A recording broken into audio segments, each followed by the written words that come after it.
I'm a peanut farmer at heart, still grow peanuts on my farm in Georgia. I have a lot of friends that are ex-Miss Alabamas and ex-Miss Georgias. There ain't no revolution, only evolution, but every time I'm in Georgia I eat a peach for peace. As long as what is and Georgia is Georgia, I will take Harlem for mine. At least, if trouble comes, I will have my own window to shoot from. There is no tradition more worthy of envy, no institution worthy of such loyalty, as the University of Georgia. We on the grind in Georgia. Be cocky. Walk into the Georgia Dome like you own it. I ask all Americans with a conscience to shun anything and everything to do with the murderous state of Georgia. My mom has an English accent, so we always referred to the trunk as the boot. And then, suddenly, we moved to Georgia and I would say things like open the boot with a bit of an accent, and I quickly realized I had to adapt.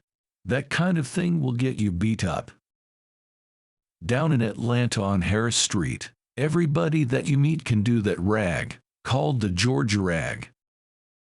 I intend to make Georgia howl. My version of Georgia became the state song of Georgia.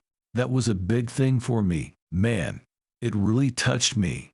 Here is a state that used to lynch people like me suddenly declaring my version of a song as its state song. That is touching. I lived in Atlanta for a couple of years while getting my master's at Georgia State.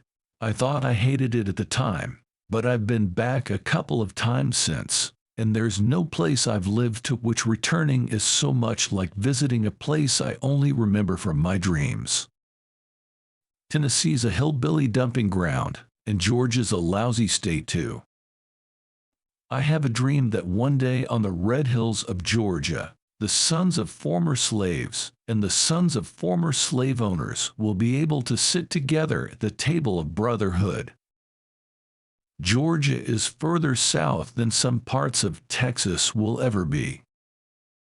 Once upon a time, a Georgian printed a couple of books that attracted notice, but immediately it turned out that he was little more than an amanuensis for the local blacks, that his works were really the products, not of white Georgia, but of black Georgia.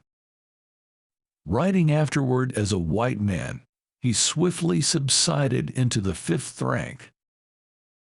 Bring the good old bugle, boys. We'll sing another song. Sing it with a spirit that will start the world along. Sing it as we used to sing it, 50,000 strong, while we were marching through Georgia. I understood that my family was rich in love, but would probably never own the land my father, John, dreamed of owning. My mother, Willie Ella Mays Clark, was a washerwoman for poor white folks in the area of Columbus, Georgia, where the writer Carson McCullers once lived. Other arms reach out to me, other eyes smile tenderly. Still in peaceful dreams I see the road leads back to you.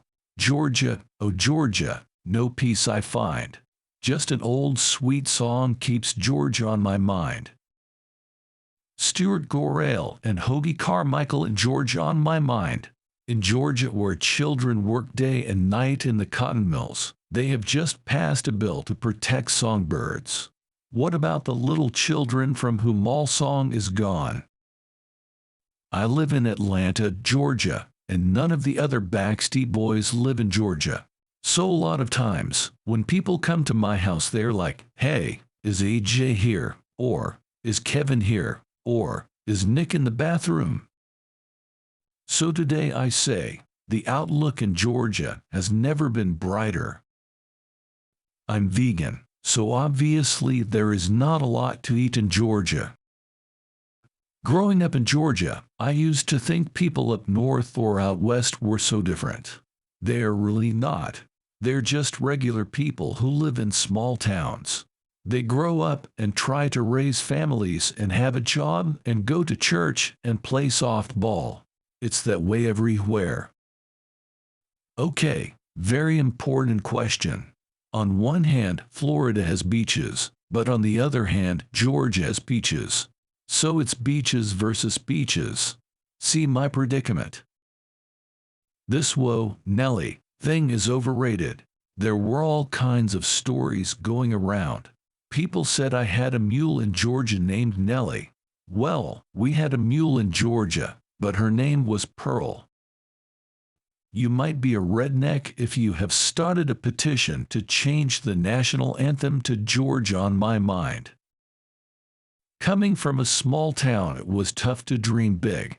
When I grew up in a small town in Georgia, my biggest dream was one day to be able to go to Atlanta. Unfortunately, if you've ever been in southern Georgia on the beaches in a lightning storm, if you're out there, you're in great, great danger, and you can be killed very, very quickly. In the new Georgia, Stalin is no longer Georgian. He's a Russian emperor.